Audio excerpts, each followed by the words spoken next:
Hello respected teachers, dear aspirants, dear viewers, स्वागत है आप सभी का दी मास्टर जर्नी में। और मैं शशांक तिवारी आप सभी का एक बार फिर से स्वागत करता हूं। आज हम लोग कवर करने वाले हैं यूनिट 14 की बड़ी ब्यूटीफुल सी पोएम जिसका नाम है डस्ट ऑफ स्नो, जो कि रॉबर्ट फ्रॉस्ट जैसे महाकवि के द्वारा लिखी गई है। एक बहुत ही फेमस पोएट रहे हैं अपने टाइम पीरियड पर 20 सेंचुरी में। उनके द्वारा बड़ी प्यारी सी पोएम लिखी गई है जिसको हम आज कवर करने वाले हैं। और क्या कुछ आपको देखने को मिलेगा इसमें, उसके बारे में तो चर्चा करेंगे। अपार्ट फ्रॉम दिस, आपके लिए जो पीडीएफ तैयार करी वो कितनी ब्यूटीफुल है वो भी डिस्कस करेंगे। इसके अलावा ये कंटेंट आपको कैसे मिलेगा वो सब कुछ डिस्कशन करेंगे। और ज़्यादा टाइम वेस्ट नहीं करते क्योंकि समय कम है आपके एग्जाम को लेकर, तो कम से कम समय में आप तक ज़्यादा से ज़्यादा कंटेंट पहुंच जाए। So here we go. सबसे पहले हम बात करेंगे अबाउट द पोएट। एक ब्रीफ इंफॉर्मेशन है जो स्क्रीन पर दिख रहा है, केवल यही आपके लिए नहीं है। जो पीडीएफ आपके लिए बनाई गई है उसमें नेक्स्ट लेवल का कंटेंट है। जैसा कि हमेशा कहता हूं और हर वीडियो में आपको बता रहा हूं मैं कि मेरे पढ़ाने से ज़्यादा आपका पढ़ना इंपॉर्टेंट है और हर व्यक्ति के पढ़ने का तरीका अलग रहता है। तो कम से कम टाइम पीरियड में अगर आपके उसमें एक बेस्ट कंटेंट अगर आ जाता है तो आप उसको अपने अकॉर्डिंग प्रिपेयर कर लेंगे, ठीक है। चलो, एक ब्रीफ इंफॉर्मेशन हम बात कर लेते हैं रॉबर्ट फ्रॉस्ट जी के बारे में। पूरा नाम क्या है इनका? रॉबर्ट ली फ्रॉस्ट इनका पूरा नाम है। बॉर्न के बारे में अगर बात करें तो 26 मार्च 1874 सैन फ्रांसिस्को कैलिफोर्निया यूएस में इनका जन्म हुआ था। डाइट के बारे में अगर बात करें तो 29 जनवरी 1963 बॉस्टन मैसेच्यूसेट्स में इनकी डेथ हो गई थी। एंड फेमस फॉर, किस लिए फेमस है बेसिकली, तो depictions of rural new England, themes of nature, human experience and choice के बारे में। यानी कि थोड़ा सा विराम देते हुए चर्चा करते हैं कि ये क्या कहने का मतलब है। ये स्टेटमेंट ये कहता है बेसिकली कि रॉबर्ट फ्रॉस्ट जी ने अपने टाइम पीरियड पर जो वर्क किया है उस वर्क के अंदर आपको इनकी झलक देखने को मिलेगी। यानी कि ग्रामीण न्यू इंग्लैंड उस टाइम पीरियड पर जो भी लाइफ्स रही है, जो भी सिनेरियो रहा है, वो सारी की सारी चीजें हैं उनकी जो झलक है वो इनके वर्क में आपको देखने को मिलेगी। नेचर वाली थीम भी इनके वर्क में आपको देखने को मिलेगी। ह्यूमन एक्सपीरियंस जो है वो भी इनके वर्क में झलकता है। एंड चॉइस वाली थीम भी आपको इनके वर्क में देखने को मिलेगी, जो कि एक बड़ी फेमस पोएम है द रोड नॉट टेकन। उसके अंदर चॉइस के बारे में ही बेसिकली बताया गया है। एम्पीटेड ग्रेड 1 के अंदर ये मेंशन थी, जो इसलिए मुझे तुरंत याद रहा है और चूंकि यहाँ पर भी मेंशन किया गया है। इंपॉर्टेंट वर्क्स के बारे में अगर बात करें, the road not taken, stopping by woods on a snow evening and mending wall, ये कुछ फेमस इनके वर्क रहे। तो क्या सर केवल इतने ही वर्क इनके फेमस है? नहीं, बहुत बड़ी लंबी लिस्ट है जो कि मैं अभी आपको फर्दर दिखाऊंगा। नाउ अवार्ड्स के बारे में अगर बात करें तो frequently honoured during his lifetime, Frost is the only poet who receive 4 time Pulitzer prize for poetry. That is very important key point and you have to remember, ठीक है। ध्यान रखना कि अपनी लाइफ के दौरान जो है इनको लगातार जो है अवार्डों से नवाजित किया गया है। और ये इकलौते ऐसे पोएट हैं जिनको 4 बार पुलिट्जर प्राइज से नवाजित किया गया है पोइट्री के लिए। और पुलिट्जर प्राइज बेसिकली क्या होता है कि लिटरेचर की फील्ड में दिया जाने वाला बहुत ही एक प्रोमिनेंट अवार्ड है। तो ये एक बेसिक इंफॉर्मेशन थी इसके बारे में, तो आप ध्यान रखिएगा। नाउ लेगेसी के बारे में अगर बात करें तो one of the most significant American poets of 20 century के ये बहुत ही सिग्निफिकेंट पोएट में से एक हैं। यानी कि बहुत ही महत्वपूर्ण पोएट में से एक हैं ये 20 सेंचुरी के अमेरिका के, ठीक है।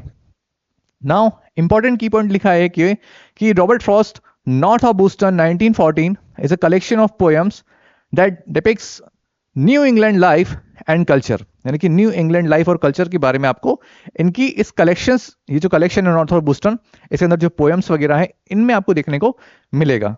The book includes poems like mending wall and home यूरल। ये वो सारी जो पोएम के नाम है जो कि इस कलेक्शन के अंदर मेंशन है, ठीक है। तो ये कुछ की पॉइंट्स और कुछ इंपॉर्टेंट इंफॉर्मेशन मैंने आपको दी है। तो अब अगर बात करें तो सर क्या हमें रॉबर्ट फ्रॉस्ट के बारे में केवल इतना ही पढ़ना है? नहीं, आपको पढ़ना है नेक्स्ट लेवल पर, और वो नेक्स्ट लेवल का कंटेंट मैं आपको अब दिखाता हूं। Now check this PDF once, एक बार इस पीडीएफ को देखते हैं। जैसा कि आप सभी के सामने स्क्रीन पर ये पीडीएफ है, ये आप लोगों के लिए तैयार की गई है और ये आपको पढ़ना है क्योंकि मैंने आपसे कहा था कि हर किसी के पढ़ने का पैटर्न अलग रहता है। बेसिक इन्फॉर्मेशन अब रॉबर्ट फ्रॉस्ट जी के बारे में देख लेते हैं। बेसिक इन्फॉर्मेशन हमें क्या मेंशन करा है, ये सारी चीजें आपको स्क्रीन पे दिख रही हैं। चाहे तो स्क्रीनशॉट ले सकते हैं, अदरवाइज व्हाट्सअप करेंगे, फ्री ऑफ कॉस्ट आपके पास ये पीडीएफ पहुंच जाएगी।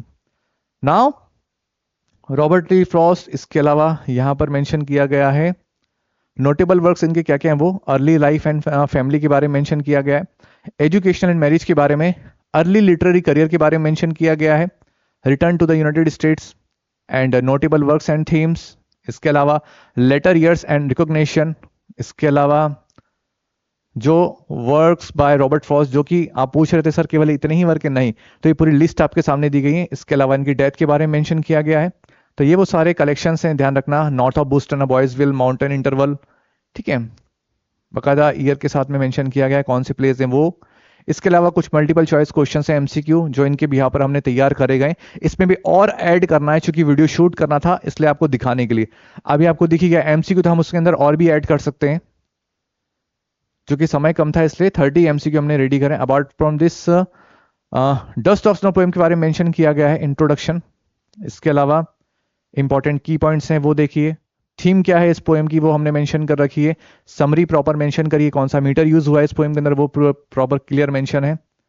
और इसके अलावा स्टेंजा पूरा मेंशन किया गया है, उसका क्या सार निकल रहा है, वो सारी चीजें, वर्ड मीनिंग मेंशन है। इसके अलावा लिटरेरी डिवाइसेस जो है वो मेंशन कर दी गई है, आल्दो इसमें 2 मेंशन नहीं की गई है, जो कि मैंने अपने पीपीटी में तो ऐड कर दी, इसमें ऐड करना बाकी है, लेकिन वो भी हो जाएगी। फर्स्ट और सेकंड स्टेंजा क्लियरली मेंशन है, वर्ड मीनिंग मेंशन है, लिटरेरी डिवाइस क्लियर है। एंड इसके अलावा जो इंपॉर्टेंट वन लाइनर क्वेश्चंस बन सकते थे इस पोएम के बिहाफ पर, वो सारे के सारे हमने डाल दिए हैं। सो एज अ एस्पिरेंट अगर हम बात करें तो एक एस्पिरेंट के पास में कंटेंट क्या होना चाहिए, किस लेवल का होना चाहिए। और चूंकि मैंने आपसे कहा था कि मैं खुद एक एस्पिरेंट रहा हूं अपने टाइम पीरियड पर, तो मुझे मालूम है कि इन सारी चीजों में टाइम जाता है। मैं खुद अभी 8-8 घंटे अपने दे रहा हूं। तो अब सवाल है कि आप कंटेंट प्रिपेयर करेंगे या फिर अपनी प्रिपरेशन करेंगे। तो कंटेंट आपके लिए मैं लेकर आ रहा हूं, आप तो बस पढ़ते रहिए, ठीक है। चलिए, उम्मीद करता हूं यहां तक आपको समझ में आया होगा। इसके बारे में लास्ट में डिस्कशन करेंगे। अब वापस चलते हैं हम लोग हमारी पोएम की तरफ। सो पीडीएफ हमने देख ली है, अब आ जाते हैं वापस मुद्दे पे। आइए भैया, ओके, ठीक है। अबाउट द पोएम के बारे में थोड़ा सा डिस्कशन कर लेते हैं। So dust of snow was publish in the Pulitzer prize winning volume of poetry, New Hampshire 1923। That is very important key point, ध्यान रखना। जब हम पोएम के बारे में बात करें तो हमें पता होना चाहिए कि वो जो पोएम है वो कब पब्लिश हुई है, किस में पब्लिश हुई है। तो डस्ट ऑफ स्नो जो है पब्लिश हुई है पुलिट्जर प्राइज विनिंग वॉल्यूम में, और उसका नाम क्या था, न्यू हैम्पशायर। और ये कब पब्लिश हुआ है, बेसिकली 1923 में, ठीक है।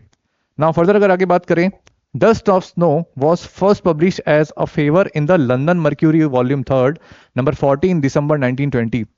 ये 2 बार पब्लिश हुई, ध्यान रखना है। इसका एक बेसिक इतिहास भी थोड़ा सा अगर बात करें, छोटी सी एक ब्रीफ इंफॉर्मेशन के बारे में, इसके नाम को लेकर भी काफी कंफ्यूजन चल रहे थे इनिशियल फेज पर। यानी कि ऐसा इंटरनेट पर मेंशन किया गया है कि जब ये पोएम लिखी गई थी तो इसके बहुत सारे नाम रखे गए थे। बाद में जो फाइनल आपके सामने जो डस्ट ऑफ स्नो आपको आज देखने को मिल रहा है, ये बाद में निकल कर आया था, लेकिन उससे पहले 2-3 नाम और रख दिए गए थे। Now dust of snow was first publish as a favour in the London Mercury. अगर स्पेसिफाई पूछ लिया है लंदन मर्क्यूरी में, तो आपको ये डेट बतानी है 14 दिसंबर 1920। And again at snow dust, अगर स्पेसिफाई इसके बारे में पूछ लिया गया है तो आपको बताना है जनवरी 1920 में पब्लिश, 21 में पब्लिश हुई है, issue of the Yale review में। ऐसे ही क्वेश्चंस आपके एग्जाम के अंदर बनेंगे। तो ये सारे की पॉइंट्स जो मैं आपको बता रहा हूं, इनको आप अच्छे से ध्यान रखिए। मैं पूरा प्रयास करूंगा कम से कम टाइम पीरियड में ज्यादा से ज्यादा कंटेंट आप तक पहुंचाऊं। ये चूंकि आप सब देखकर खुद स्वयं भी समझ सकते हैं, ऐसा मैं मानता हूं, विश्वास करता हूं, क्योंकि आप सभी ग्रेड 2 का एग्जाम देने वाले हैं। Now Frost uses a conventional ABCD rhyme scheme. Conventional का मतलब होता है रेगुलर, जो पारंपरिक, जो पारंपरिक समझ लिया आप, ठीक है। ये कन्वेंशनल मतलब पारंपरिक। ABCD rhyme scheme and omits adjective and adverb in the poem. और इन्होंने अपनी पोएम के अंदर एडजेक्टिव और एडवर्ब के यूज को नहीं किया है, ठीक है। ओमिट्स मतलब अवॉइड करना, ना करना। इंपॉर्टेंट पॉइंट्स, ये 5 मिनट का एग्जाम पॉइंट ऑफ रिवीजन होता है। जैसे एग्जाम से पहले 5 मिनट हम क्या क्या रिवीज कर सकते हैं, उसके लिए प्रिपेयर किया गया है। पोएट कौन है, Robert Lee Frost, first publish New Hampshire in 1923। Rhyme scheme के बारे में बात करें तो ABCD। मीटर कौन सा यूज हुआ है, iambic dimeter. Setting of the poem probably the landscape of New England. ये ध्यान रखिएगा। सो उम्मीद करता हूं कि ये जो कंटेंट है आपको यहां तक फर्स्ट स्लाइड में हमने समझा दिया है अच्छे से। और किसी प्रकार की अगर कोई बात हो, कुछ कमेंट्स हो, तो आप कमेंट बॉक्स में जरूर अपडेट करें, so that we can improve, ठीक है। नाउ अबाउट द पोएम के बारे में फर्दर अगर डिस्कशन करते हैं, इंट्रोडक्शन के बारे में। So the poem dust of snow bye Robert Frost is a simple and short poem. जैसा कि दिख रहा है कि जो डस्ट ऑफ स्नो है काफी सिंपल और शॉर्ट पोएम है, yet with a deeper and larger meaning. लेकिन फिर भी इसका बहुत ही गहरा और लार्ज मीनिंग है। The poet explains how an act as petty as experiencing snow on one's body can brighten one's day up. Poet बताते हैं कि किस तरीके से एक छोटा सा एक्ट भी जो है, जो कि हमने देखा था इस पोएम के अंदर। अभी तो मैंने पढ़ा है नहीं, लेकिन आपको पहले से पता होगा। फिर भी एक छोटा सा इवेंट होता है जहाँ पर रॉबर्ट फ्रॉस्ट जो है पेड़ के नीचे खड़े होते हैं और वो गोवा जो है किसी प्रकार का मूवमेंट करता है और वो जो बर्फ जो है उनके ऊपर गिरती है और फिर उनका मूवमेंट चेंज होता है। आल तो बहुत छोटा सा इवेंट है ये, लेकिन फिर भी उनके बाद में क्या होता है, उसका पूरा मूड चेंज होता है। तो उस मूवमेंट के बारे में यहाँ पर बताया गया। अच्छा, हिंदी मेंशन है जैसा कि मैंने कहा था आपसे कि मुझे कुछ सुझाव मिले थे इस चीज़ के लिए कि हाँ सर, थोड़ा बहुत जो टफ मीनिंग होते हैं उनकी हिंदी जरूर बता दीजिए करें, और इसके अलावा जो टफ पैराग्राफ होते हैं उसके बारे में थोड़ा सा आप हिंदी जरूर मेंशन करेंगे तो हमारे लिए आसान हो जाएगा। सो यहाँ मेंशन कर दिया है। अच्छा, अब याद आया क्यों मेंशन करा था। चलो, सो यहाँ लिखा है कि रॉबर्ट फ्रॉस्ट की कविता डस्ट ऑफ स्नो एक सरल और छोटी कविता है, फिर भी इसका अर्थ गहरा और बड़ा है। कवि बताते हैं कि कैसे किसी के शरीर पर बर्फ का अनुभव करने जैसा एक छोटा सा इवेंट जो है किसी के दिन को खुशनुमा बना सकता है। और कविता के इस संदेश को रॉबर्ट फ्रॉस्ट जी ने अपनी पोएम में बहुत ही खूबसूरती के साथ में पिरोया है, ठीक है, जो कि हम अभी आगे देखने वाले हैं।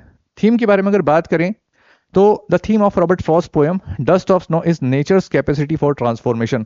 ये वन लाइन में अगर आ जाती है तो that is very important point.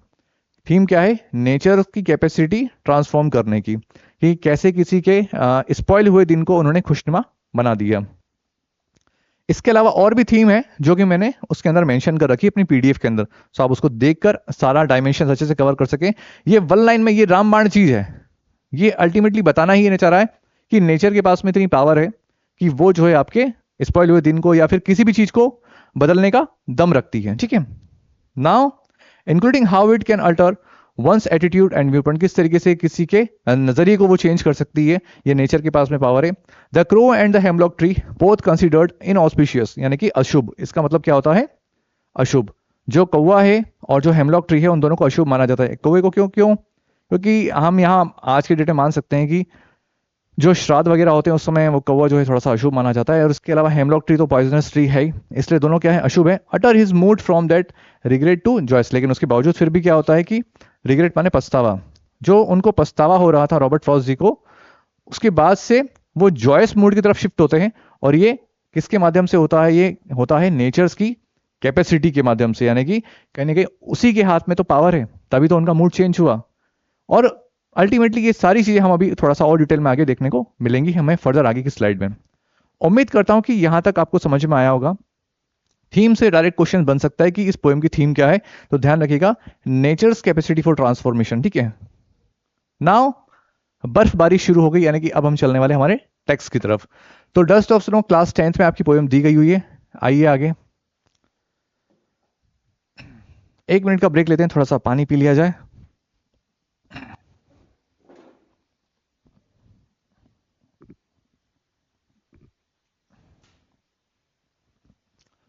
तो आ जाइए भैया, इस तरफ आ जाइए आप। हम चलते हैं यहां पर ओके। अच्छा, रेड वाला कलर ले लेते हैं, चलो। The way a crow Shuk down on me the dust of snow from a hemlock tree.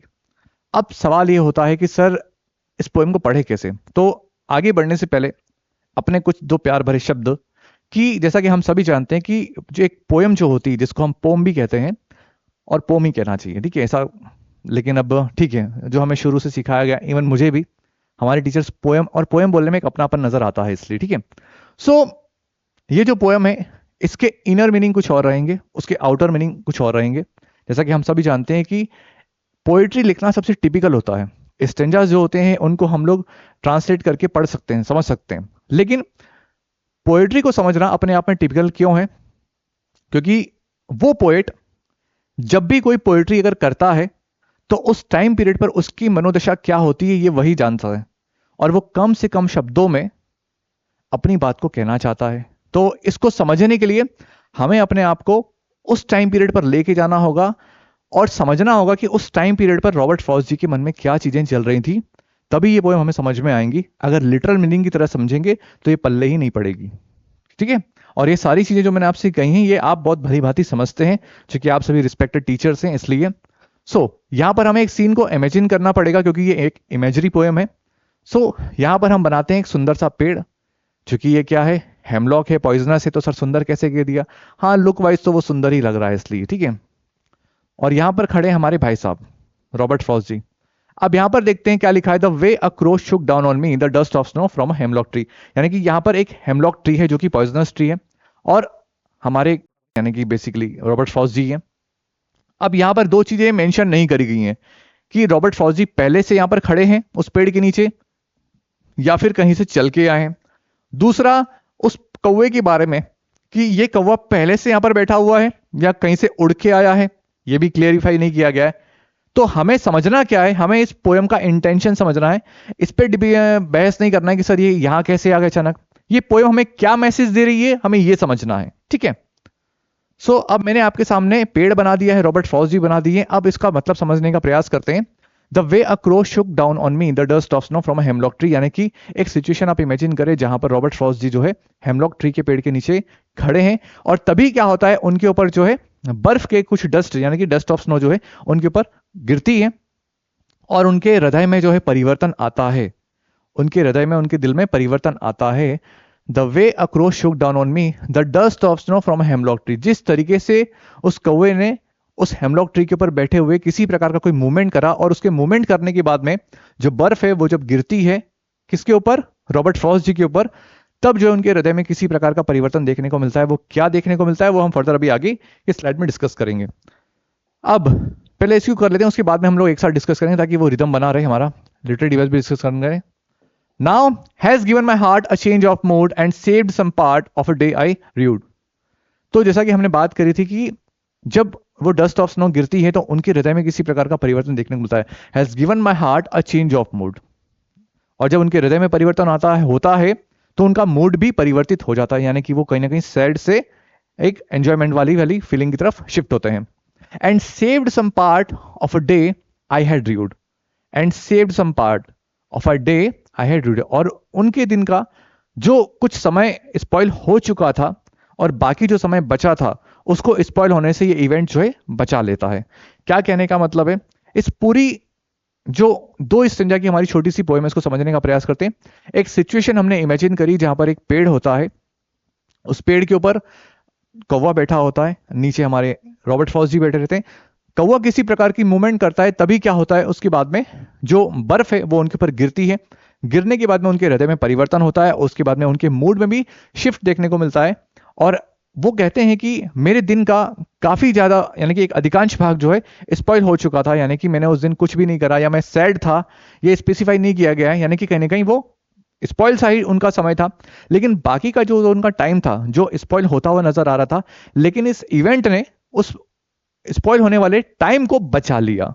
तो कहना ही चाह रहे हैं कि कभी कभी नेचर जो है आपके साथ में कुछ ऐसा इवेंट कर सकती है जिसकी वजह से आपका जो मूड है वो शिफ्ट हो सकता है, या फिर आप सोच कुछ और रहे हैं करने की और कुछ और जाता है।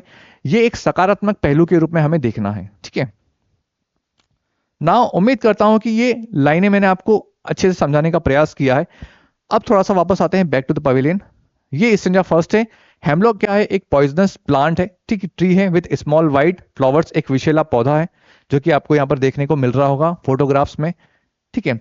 राइम स्कीम के बारे में डिस्कशन कर लेते हैं। राइम स्कीम कैसे होती है हम सब जानते हैं, ठीक है। आजकल 6-7 में बहुत, मैंने तो 10th में देखा था इसके बारे में। द वे अ क्रो, कोई भी लाइन हो उस लाइन का जो लास्ट वाला वर्ड होता है उसका प्रोनाउंसिएशन हमें देखना होता है। द वे अ क्रो, ठीक है। तो इसको हमने नाम दे दिया ए। मी, क्रो और मी मैच नहीं कर रहा है, इसको नाम दे दिया बी। स्नो, क्रो और स्नो मैच कर रहा है, इसको नाम दे दिया ए। अब स्नो और ट्री मैच नहीं कर रहा है, मी और ट्री मैच कर रहे हैं, तो इसको नाम दे दिया बी। यानी कि फर्स्ट वाला जो स्टेंजा है उसकी राइम स्कीम हमारी क्या हुई, ए बी, जो कि हमने यहां पर मेंशन कर रखा है। उम्मीद करता हूं रिस्पेक्टेड टीचर्स, डियर एस्पिरेंट्स, कि आपको यहां तक समझ में आया होगा। और ऐसे क्वेश्चंस पूछे जा सकते हैं कि राइम स्कीम क्या है इस पोएम की, वो बताइए। हेमलॉक ट्री जो है वो कैसा है, तो पॉइजनस प्लांट है, ये आपको ध्यान रखना है। फर्स्ट स्टेंजा जो है कितने लाइन की पोएम है वो ध्यान रखना है, ये चीज इंपॉर्टेंट है इसलिए, ठीक है।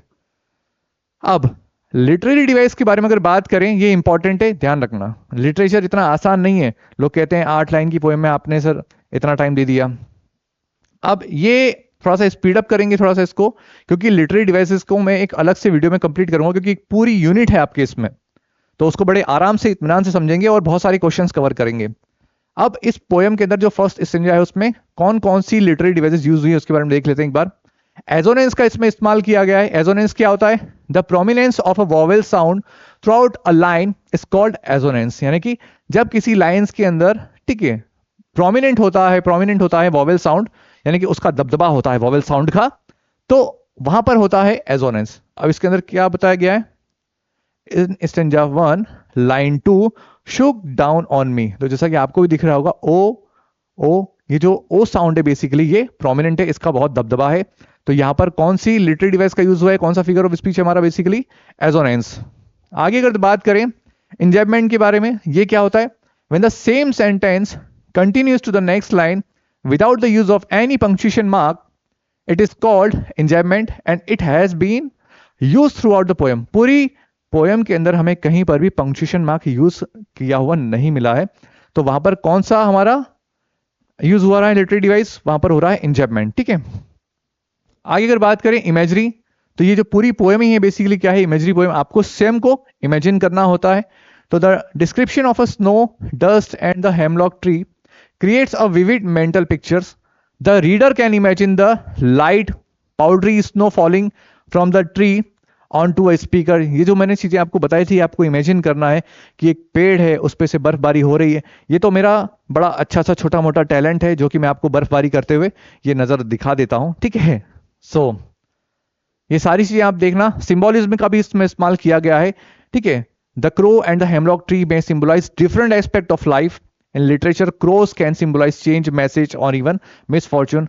तो एजोनेंस, इंजैबमेंट, इमेजरी, सिंबॉलिज्म, इनका यूज किया। इसके अलावा दो लिटरेरी डिवाइस और हैं, पर्सोनिफिकेशन और मेटाफर। मैं फिर बता रहा हूं, वीडियो हम कम से कम समय का रखना चाह रहे हैं। सो कैसे यूज हुआ है उसकी डिटेल्स मैंने मेंशन कर दी, आप देखिएगा।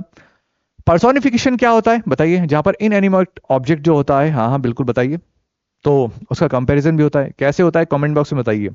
नाउ मेटाफर क्या होता है, अच्छा इंप्लाइड सिमिली किसे कहते हैं उसके बारे में बताना कमेंट बॉक्स में, अगर आपने अच्छे से थोड़ा बहुत लिटरेरी डिवाइस को पढ़ा है तो। हिंट मैंने दे दी है। चलो आगे, सेकेंड वाला जो पैरा था उसके अंदर जो लिटरेरी डिवाइस यूज है वो ध्यान रखना।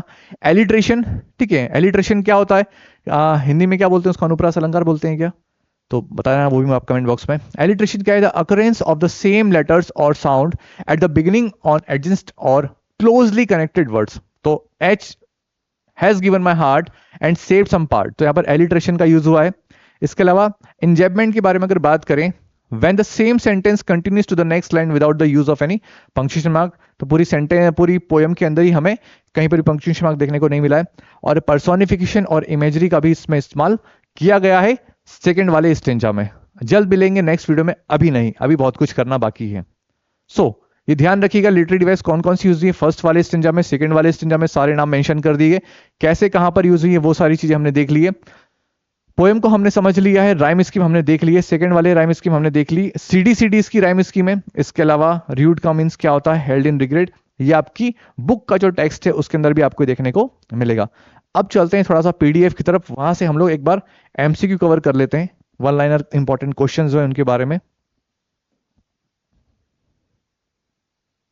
अरे तुम जाओ भैया अभी, ठीक है, यहां पर हमने देख लिया था।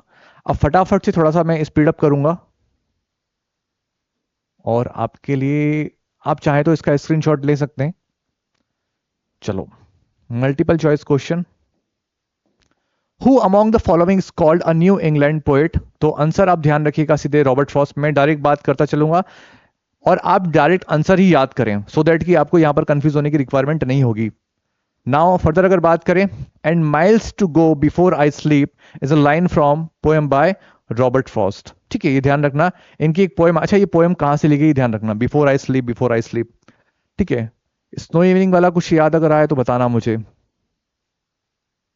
Now two roads diverge in a yellow wood and took the one less travelled by, ये भी पोएम जो है किसकी है, रॉबर्ट फ्रॉस्ट की भाई साहब।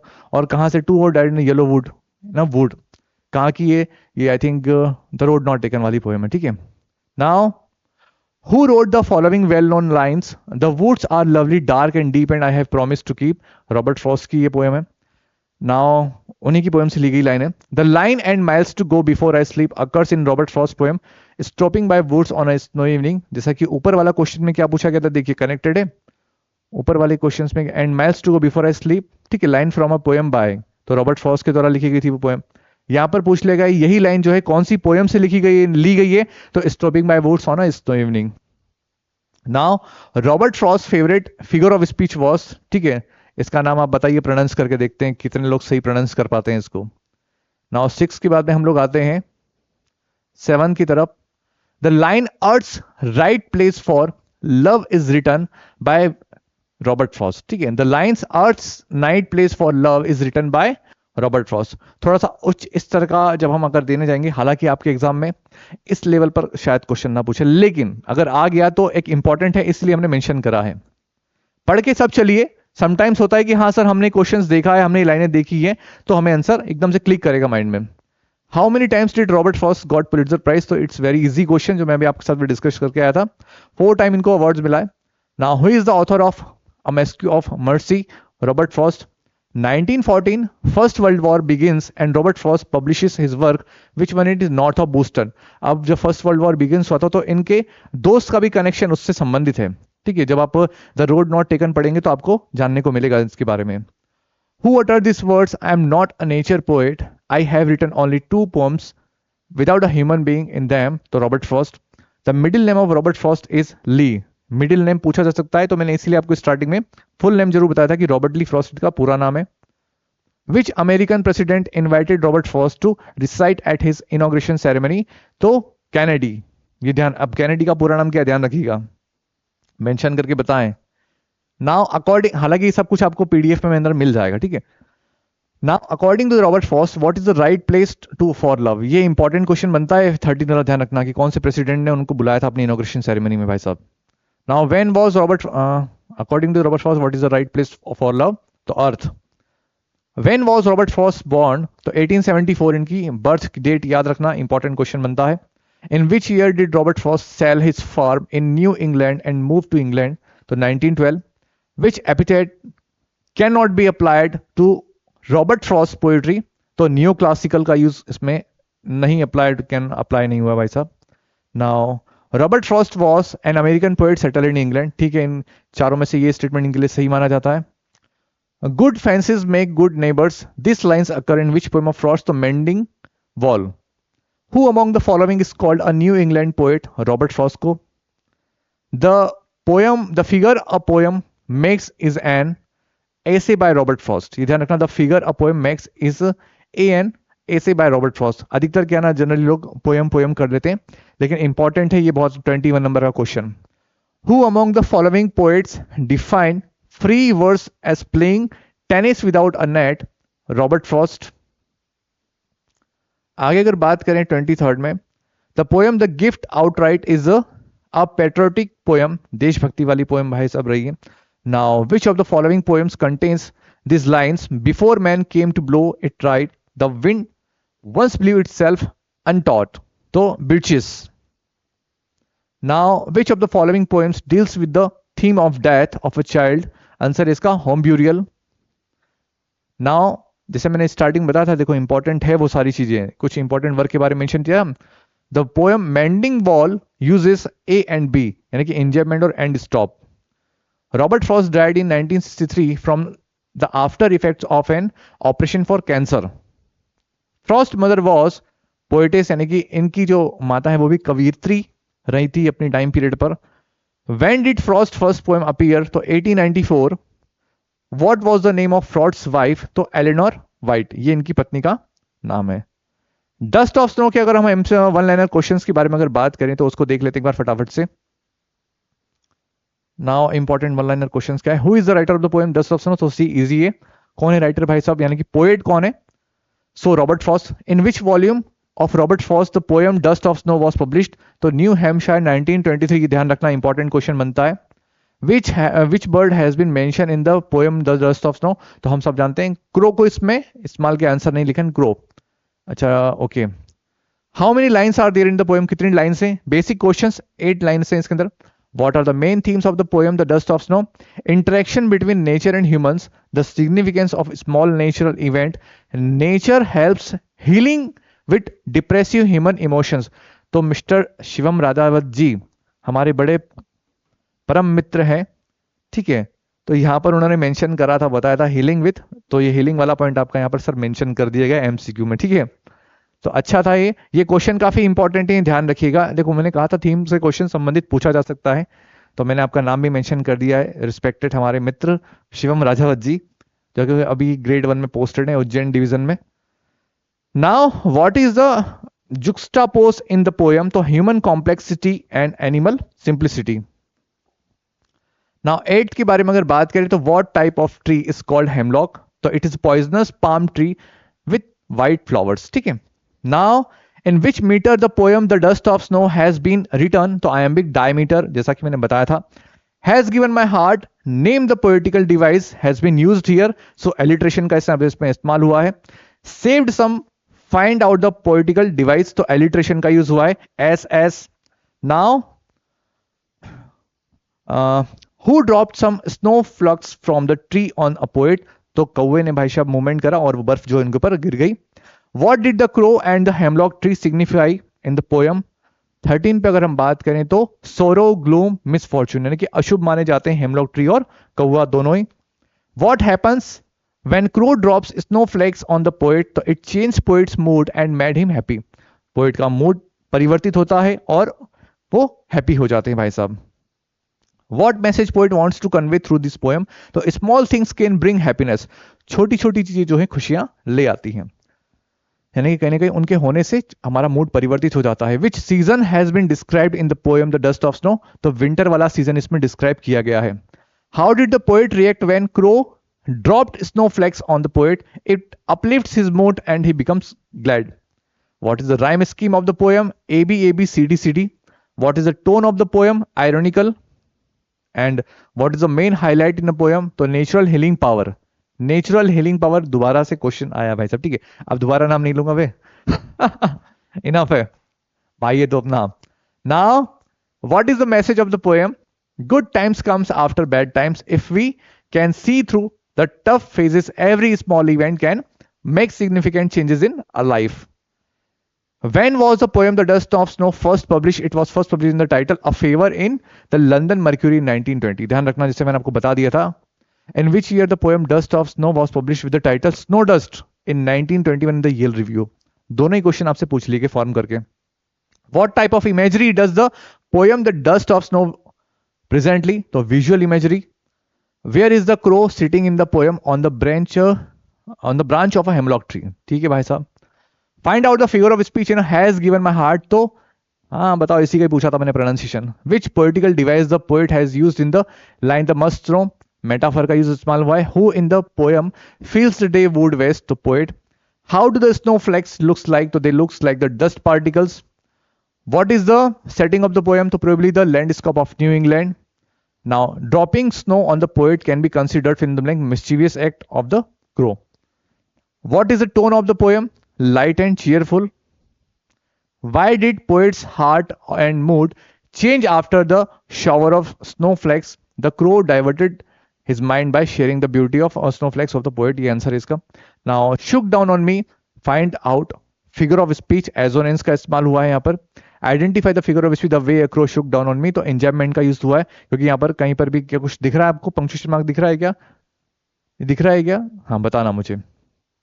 now 36 के बारे में अगर बात करें, which two words things show contrast in the poem, तो crow and beautiful pure, कौन कौन दिया गया है, क्रो अगली and dark and beautiful and pure, यहां पर मेंशन नहीं किया गया यार, चलो इसको थोड़ा सा स्किप कर देंगे। Now 37 has given my heart and saved some part, find out the figure of speech, alliteration का इस्तेमाल किया गया इसमें। Whose part of the day has been saved and the poem, तो आंसर है इसका पोएट्स। एंड थोड़ा फर्दर अगर आगे बात करें तो which two negative creatures bring positive to poet, तो the crow and hemlock tree, ये दोनों ही जो है उसको पॉजिटिव की तरफ शिफ्ट कर देते हैं। Now what does the dust of snow represent, beauty and healing power of nature? How does the dust of snow affected the poet, it changes his mood, उनका मूड परिवर्तित कर देते हैं। What does the fall of snowflakes make poet realize the entire day is not wasted, he can appreciate the beauty of nature, पूरा दिन जो है बर्बाद नहीं होता है, वो ब्यूटी, नेचर की ब्यूटी को अप्रिशिएट करते हैं कि उनका जो दिन जो है बच जाता है। 43 के अगर बारे में बात करें तो in the line of the day I had read, the word read reflects poet bitterly regretful emotions. By the end of the poem, the poet's mood changes from sad to happy. What two objects represent pessimism in the poem, the crow and the hemlock tree? What does crow generally symbolize, to bad omen? How many lines are there in the poem, तो there are 8 lines in the poem. How many stanzas are there in the poem, तो answer है 2 स्टिंजा का ही इसमें इस्तेमाल किया गया है। सो उम्मीद करता हूं रिस्पेक्टेड टीचर्स, डियर एस्पिरेंट्स की ये जो है पोएम मैं आप तक अच्छे वे में लेकर लाने का प्रयास किया है और आप तक पहुंची होगी सारे इंपॉर्टेंट क्वेश्चंस। अभी और जो हमारे पोएट है इनके बारे में एमसीक्यू वन लाइनर क्वेश्चन डालना और थोड़ा सा और बाकी, इसमें थोड़े से क्वेश्चंस और लेके आएंगे। ओवरऑल मेरा मोटिव ये है कि आपको कंटेंट हमारा जो मिलेगा वो इस लेवल पर मिलेगा, ठीक है, जहां पर राइटर के बारे में अबाउट द चैप्टर हो गया, अगर चैप्टर है तो उसके बारे में सारी चीजें आपको जानने को मिलेंगी। ये पूरा कंटेंट एक सिस्टमेटिक वे में अरेंज किया गया है, ये सारी चीजें आप लोगों के लिए ही तैयार की गई हैं, ठीक है।